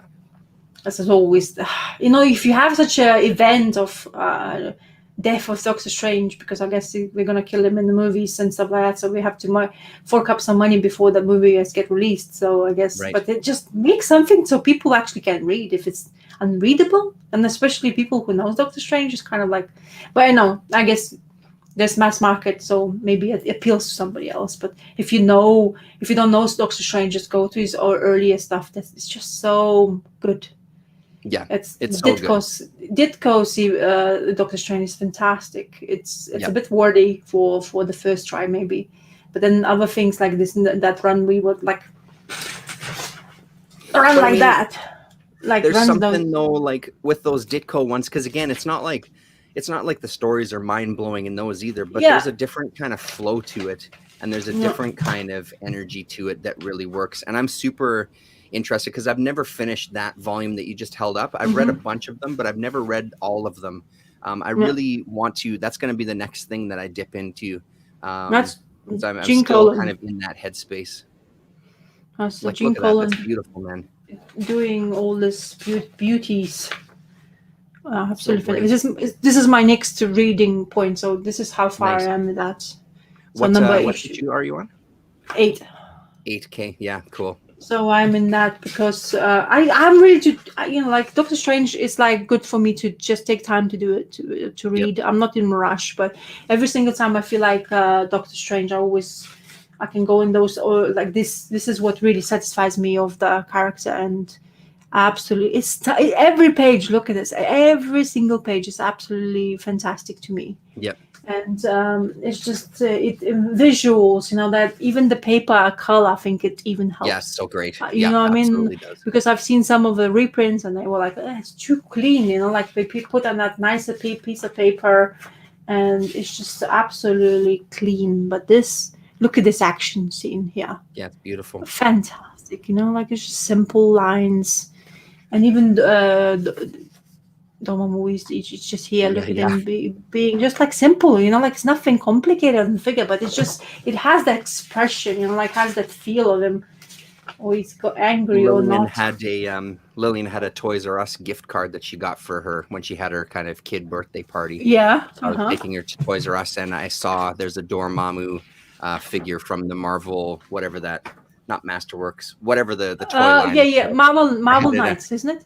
Yeah, I think so. I had it in my hand, up and down off the shelf. I'm like, oh man, this one looks so great. I didn't pick it up though. They had so many of them, but I was just like, I don't need another action figure toy. Well, talking about the Doctor Strange, they're releasing next year one of Doctor Strange, and it looks fantastic. The old Doctor Strange figures usually have this kind of odd face, or it's like our actor Cumberbatch, which is like, he's in the movie, but I don't need the figure of Cumberbatch because I want to have the Cumberbatch face. Yeah, I want Doctor Strange of this era kind of face, and if that looks like it, and I actually even debating myself. Oh yeah, sorry, I'll show you that page. Well, like that kind of Doctor Strange I want. Yeah, You yeah, know, yeah. thinking, levitating with his cloak. Right. You know, that kind of thing. That'd be so awesome if his cloak was like the stand. You know what I mean? That would be Yeah. so great. No. So it's that kind of the figure would definitely get. But it's look because it has an extra hairs as well. I've seen some pictures, so I definitely am gonna think if I want to go for it, because sometimes I do, like I have a couple of, I mean you can see, I don't know if you can see that much, but there's a shelf of the figures I have in there. So I never have the proper Doctor Strange one. So I know you have the Cumberbatch one. I do, yeah. With Habit the patch, glass behind him, and he's got different hands. You can switch the hands out and all that kind of stuff. I dig it because again, like the other ones that I've seen out there, I wasn't crazy the about faces are like horrible. the face and stuff. Yeah, they weren't that great. The other one that I missed out on, I think they had an astral form of Doctor Strange too. There was or was that for the Dead Man? I don't remember. Maybe I'm confused. Dead Man. I had it. Was there that's the Dead Man one? I thought they did something similar for Doctor Strange too, though. I thought maybe I saw something else. Okay, anyway. Yeah. Well, talking about now again, once again, we're gonna just talk about Doctor Strange for next. Have you watched the Disney Plus Doctor Strange episode? The Disney Plus, like the What If one. The What If, yeah. I saw that. I saw the early. That was like episode 3 or something or whatever it was. Episode 3 or 4. One of the first few. I don't remember the number, but when he gone like really crazy, that's the one. Yeah. The dark kind of went. Yeah. I loved it. I thought it was the best one so far. Yeah. So the last episode, which I already watched, the last What If episode, they tie over, so he appears again. And it looks fantastic, and he's actually has all the good stuff of Doctor Strange you kind of like, because I really enjoyed that last episode, to be honest, mentioning it. Can I jump right to it? Do I need to see any of the other ones, or can I jump right to Watch the Thor one if you want to have fun. It's hilarious. The way they represent Thor in this What If series is fantastic. He is not your conventional like a really strong, I have this Merlin and I'm gonna punch everybody's faces, and this guy is more drinking and having fun kind of thing. So watch it. It's actually really funny because he's kind of like a mummy's boy there. And what happens when his mom gets really angry. I even think like every single time I'm thinking about it, it's really it's hilarious. So if you want, you can watch that one, and then on the last episode, then skip to right to the last one, because they all appear in there, all of them. I see. Okay. Even Watcher gets involved, and then really good take on all that, the glove and actually. I was thinking Chaos and Comix, I think, had a tweet about it, because there was something the Watcher becomes more involved, and I think Chaos and Comix had like, he's no longer a Watcher. He's asking, "Can I touch it?" Just kind of, dirty kind of joke. You know what I mean? I thought it just popped into my head. Sorry. But there's your boner moment of the episode here, Ragamuffin. Yeah, exactly. And then the way they put the part of Ultron, it's really really curious. You should see it, because it's actually, I think I felt it was better villain than Thanos in the movies. To be honest. Yeah. Because what he can do, and you'll see it. You'll have a kick of it. You probably will. Yeah, I might watch it this afternoon, actually. Yeah, because it's actually really, as I said, kind of good rounder. I mean, they're not mind blowing. They were just taking whatever they had ideas of, and they just put it in together in this What If, to be honest. But it's the last one I actually quite enjoyed, because they got involved, and there's this Black Widow scene and the stroke. All that. Yeah, so it's all that stuff together. It's very good, and I'm surprised. And like Iron Man wasn't in there, which is funny. There's a scene with Iron Man, and you'll see how I had the kicks of it, because actually it was really good. It's like, and then so because Watchmen, basically, just to a little bit, Watchmen asked help from Doctor Strange, which is hilarious. So you will kind of understand why. Cool. But it's really good. Cool.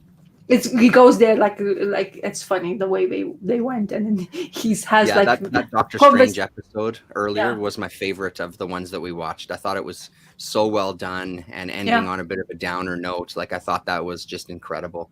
Yeah. So And the yeah, way they ended that last episode as well, you'll have a kick of it because Doctor Strange right, is very prominent there. So cool, just to make you more man. I interested, can't I'm wait just for the trying to movie. tell you a couple of things so you get interested to watch it because it would be Right. interesting to see what you thought. Hmm.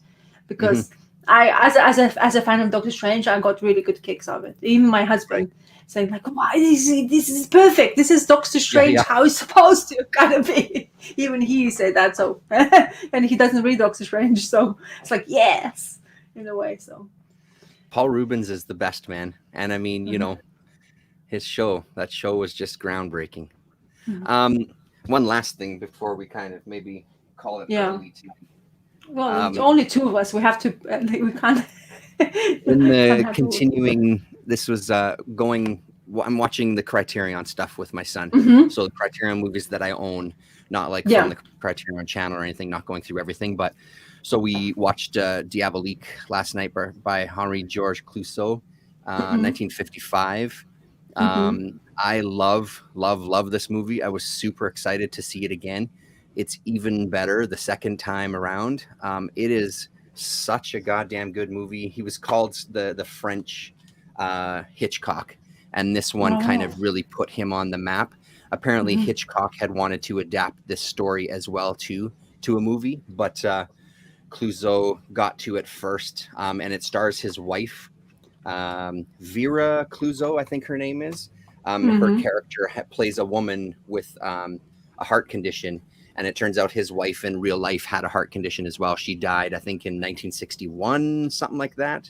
Oh. Um, Man, like it's so goddamn good. It's one of those like I hesitate to tell you much of anything about it Uh-huh. because the whole story you need to just be along for the ride with it. But the performances are amazing. The guy who plays the husband is a Hmm. total scumbag. Um, her arc, Vera Clouzot's arc throughout Hmm. it, is really is so cool. Just you seeing her struggling with certain things and coming to terms with certain things. You really end up rooting for her. Here's her husband here. Mm. It's So it's so pretty. great, and it's one of those movies too. Like it may not be the most groundbreaking as far as stories and twists and turns and stuff, but I think the thing that's so important about it is that it was kind of like one of the first ones to do a lot of the stuff that you end up seeing in movies after this. Um, Hmm. and honestly, some of the simple images, the amount of light that they would have had to use back then, because there's some of these really hard shadows behind them, even for the day scenes, because they had to blast so much light on them to get any sort of image onto the film. It's intense, but there's some just beautiful moments of black and white, like her walking through this school and down some of these dark alleys, or sorry, dark hallways with light kind of coming in through windows and doorways and stuff. Even just check out the trailer to get kind of a sense of it, but it's well worth checking out. I know that Criterion has a channel. Not that everybody needs another channel, but I'm sure you can find it somewhere. You know what I mean? I'm sure you can find it somewhere online for It's those of us who 1955, isn't it? The 1955. movie. Yeah, Yeah, I yep, was already doing research while you're talking, so I was like 1955. Oof. yeah. And Uh, it's amazing. 117 minutes, and uh-huh. honestly, there's not a dull moment. And when it starts to ramp up even more, it's amazing. Like I really don't want to say much about it. It's just really well worth seeking out again, for the pirates of us out there. Hmm. Checking out those torrent sites, just torrent that shit and just give it a watch. You won't be disappointed. And as far as Scott Connor saying, have I seen Danger Diabolic? Of course I have. It's Ennio Morricone. What a fantastic soundtrack. Mario Bava, I'm a huge Mario Bava fan. Oof. Danger Diabolic is such a fun movie. It's really, really fun. I think that one Wow. was released on some really dirt cheap DVD copy. I think you can probably still find for a couple of bucks. You know what I mean? It wasn't, there's probably some special edition out there too, but that one should be pretty easy to find. Those Criterion Blu-rays aren't cheap, eh? I was like Yeah, looking around yeah. I because I was usually wait looking. until a sale. They usually have like two times a year they'll have a 50% off sale. So I've got a wish list that's going. And if it happens to fall around my birthday or Christmas, that's when I usually kind of say, hey, if you're looking for things to get me, here's my Criterion wish list. It's 50% off, because then it's like $15 instead of $30. You know what I mean? Yeah. And then the more you buy, I can't remember the dollar amount or if they still do it, but I think if you buy over, I don't remember if it's $100 Canadian or if it's $200 Canadian. I can't remember. Then there's free shipping as well too. So, you know, I'll usually buy a couple things and, you know, kind of get that. Yeah, Barnes and Noble has that as well too. That's right, Scott. They have a 50% off sale as well too. I always so it's well worth hunting down the sales. I always try to look for those used ones, you know, like those charity shops in here, for example. I tend to go in to have a look, but usually it's really a lot of shit. The ones you don't really even care. It's Criterion is very popular. I mean, on your movie, this one you showed in here on eBay, for example, if you look on eBay, in here it's £20, so it's quite, you know, like. That's not too bad considering, right? But you know, for the you know, like all Criterion movies which were in that category, it seems to be not going for the, like, it wouldn't go for $5, let's say this way, you know, like no, for sure not. Like, yeah, the other thing about this that I forgot to mention was there's no soundtrack on it as well. So there's music for the opening credits, and then there's a little bit of music at the end. Through the rest of it, no music. And that is it has such an impact. So you're just really getting that atmosphere. And when it's these silent moments in this school, it really just has more. So I mean, you know, you're getting bonuses with this too, right? Like there's selected scene commentary, there's a video introduction, there's an interview with a critic and stuff like that, and of course you're getting the trailer and the booklet and stuff. And apparently they talk about that Sharon Stone remake. One of the guys talks about it and says that it's just horrible, like, you know, especially for fans of the original. He just had nothing good to say. I think it's been remade 2 or 3 times actually, this one. So yeah. So I shouldn't watch the 1996 one first, yeah? No, don't. Nat. I would say don't. I would say go for this one. Hunt that one down instead. Torrent that shit. Well, you know, Sharon Stone, you know, like yeah. 1996, she was very famous that time, you know, like That's I true. remember all the you know, famous scenes and all that stuff, you know, like she's very famous. I mean, maybe watch it, because then when you watch the original, you'll have something to compare it to. And, I was joking. I was like, because when I typed it in Google, they come up 2. This one you just showed, and then 96, and I was so yeah. I would rather go 1995. Sorry, go ahead. No, go ahead. Yeah, so 1995 is usually, I like that era as well of the movies anyway. So it's black and white, and those actresses look so like all of them look so clean cut, to be honest. Right. You know, to this day, you're like messy and all that crap. I mean, they look pretty, but not as pretty as from those eras, the actors and stuff like that. Yeah, no, and the lighting. Acting skills are different as well. Well, and they really hold it together, right? Because there's no music cues, there's nothing to kind of trigger you emotionally, right? So it's all on the performances and the atmosphere of it. It's really amazing. We were going to do a double feature, because the next one that I have is Wages of Fear, which is another Clouseau film. It's from 2 years earlier. I was just wiped out, though, by the end of this. I was tired and had to go to bed, so we didn't do it. But that Wages of Fear apparently is one that kind of really put him on the map as well, too, as far as a director in France that people were kind of watching, you know what I mean? Even though I don't think he made it to kind of the upper echelon of kind of French directors since then. And of course, some people in here, they think it's a travesty because, you know, he was so great and blah, blah, blah, this, that, and the other thing. So Sharon Stone is in Police Academy 4. There we go. Perfect. That's maybe a better one to check out. Yeah. Oh, don't even mention it. The minute I mentioned Police Academy, my husband was like, "Oh yeah, let's do it. Let's watch all of them from the beginning." He's like, "Oh no." He loves those ones. Yeah, absolutely. Yeah. He just cracks up. He likes all the funny things. Like there's another actor. I'm blanking names. I'm sorry, but there's another actor. He absolutely the guy the gray hair, and he's all those spoofs of the coppers and detectives. Leslie Nielsen. Yeah. You see, probably. You know, the guy who's absolutely crazy when he's having those comments, and they have all those spoofy, like the most ridiculous lines ever in movies. Right. And he absolutely loves it. I was like, why are you watching this shit? He's like, doesn't make fucking sense. That's why it doesn't make fucking sense. I loved the Police Academy, the airplane movies. Top Secret was on TV all the time, and I cracked up watching that one. You know what I mean? Like all of those, I was huge fans of all of that stuff. Yeah. The airplane as well. I've known because my husband as well. I watched like so many times. Like, how can you watch this again? Yeah, it's just the way I feel like. Yeah, it's comfort food. Yeah, it's one of those things. Yeah.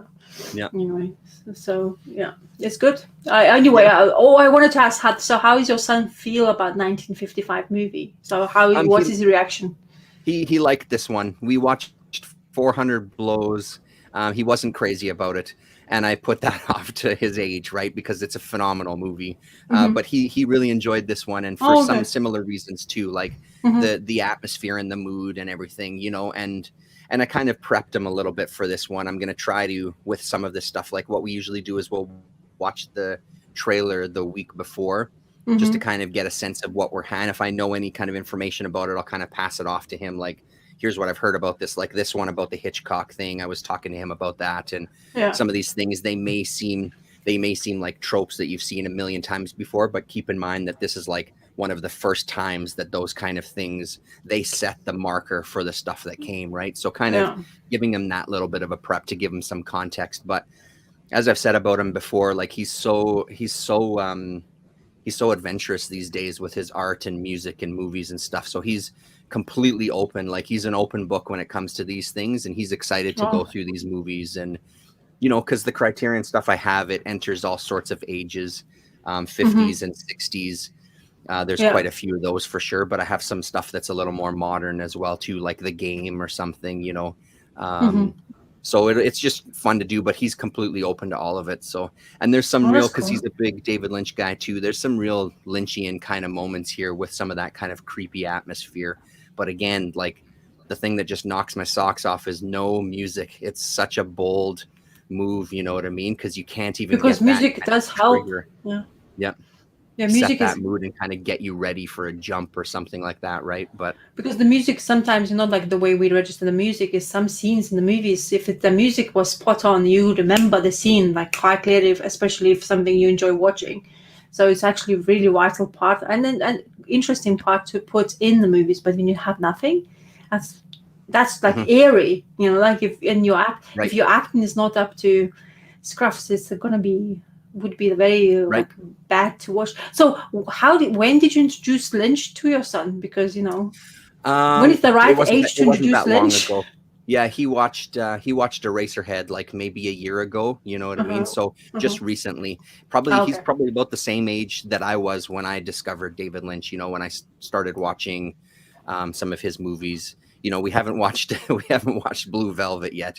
We'll get there. I don't own a copy, but we've watched Twin Peaks. We're on to the new stuff, the latest season that came out. It was fun watching that.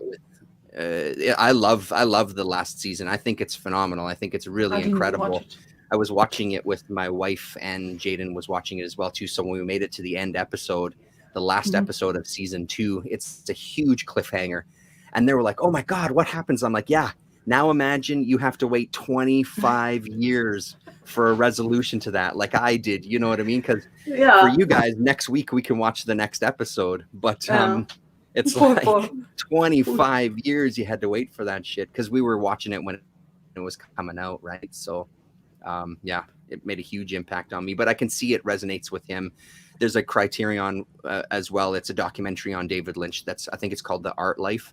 Well worth picking up, because he talks about more, not necessarily on his film work, but how he got into film and his creative need to do stuff, right? So only watch Lynch on your iPhone. Eraserhead is an absolute cult classic, and the thing about Eraserhead is he made everything himself. He did everything himself. All of the sets that are there, everything that's in there, kind of like Saga. He did everything himself, which is also kind of this idea of an artist's vision. You know what I mean? But anyway, I was going to say something before, just to kind of wrap it up here about music and stuff. We were talking about music. I was doing music for a friend of mine's short film, it turned out they went another direction, which is fine. He's the producer on it. The director wanted to go a different direction with the music. Totally fine. The stuff that I used, there was a lot of space throughout this short film. I saw it recently. They never watched this channel, so I'm okay saying this because I'm not going to mention names. It was shit because it was that idea of, because there was music throughout the entire short film. There was never any moments to let like the images breathe, and the short film itself, like the subject itself, it needed that time of like nothing and atmosphere sounds and just like this guy chopping wood and going fishing and doing all this stuff, trapping and coming out of his tent and getting his kit ready and panning for gold and this sort of thing, right? You need all those environmental sounds, and they layered almost everything with music. And some of the music that they used at key moments, it projected so much. Like with the balance with some of the music in movies is you can trigger just one sound, you can have it, and you know that something's coming up. They did that so many times, and it was just like, you're not leaving any sort of suspense. You're not leaving any sort of like questioning of what's going on. You're just really telling the story. Like, what's the point of the images? You know what I mean? It's not a vehicle for your music. Your music is the movie is supposed to be the vehicle, right? Like the visuals. So it was really kind of, I mean, I love the guy. He's a great guy. He's a good buddy of mine who produced it and wrote it and stuff. And he felt bad about it, but we're going to sit and do kind of like an alternate soundtrack to it. So something that we're going to work on together, which I'm really excited for, cool. Because again, just kind of exploring some of those ideas. So we'll see how it turns out, but yeah. Well, lost for them anyway. If it's shit, yeah, no, totally, and that's now fine. you like, feel better. Yeah, I don't feel bad about it. I mean, ultimately, it's their movie. They can do whatever the hell they want. Yeah, of course. It's always one of those things with creative stuff with other people, which is why I end up doing a lot of stuff on my own. It's difficult because you need to have a similar vision, right? And they just had a completely different vision of what it was, which that's totally cool, but it sure as hell ain't mine. You know what I mean? So space, you need space. Lots of it. Let it breathe. Yeah, let it breathe. Yeah, exactly. Like in No Country for Old Men, same thing. Not a stitch of music in that entire movie. All sounds and environmental sounds, and it's one of the most suspenseful. There's some scenes in there that you're on the edge of your seat. So suspenseful, you know what I mean? Like him sitting in his room and seeing the crack under the door. Never had tension like that in a movie before. Not a stitch of music, right? So, yeah. Anyway, I could talk about music and movie forever. Yeah, I think so. Yeah. Right. All right, everybody. Sorry, go ahead. No. I'm about to. We as well say kind of. I think we're done. I won't be around next weekend. I'm teaching all weekend, so I won't be here. The weekend after that, I will be, though. I'll be back that weekend. Okay. And I think Tylox was in the chat. He might be gone, but I was going to suggest to him. I'll reach out to Tylox, maybe if he's around. So 2 weekends from now, Tylox, if you're watching this. It would be great if you wanted to come and hang out with us. That would be good. Oh, look at that. It's the man himself, Damien. Yeah, you missed it, Damon. Yeah, you missed it. That's okay. That's all right. You're two hours too late. Too late, yeah. Okay, so thanks very much for hanging out with us, everybody. Miss So, I see Miss So is still in the chat. I did a video where I had an email address posted, Miss So. If you're ever interested in hanging out with us, please give me a shout. We'd love to have you. We'd love to have more guests, and that goes for anybody in the chat. Just get in touch, whether it's on Twitter or wherever. Give me a shout, and let's get some more guest stars on here. Okay. Cool, everybody. Bye-bye. Thank you. Goodbye. Bye.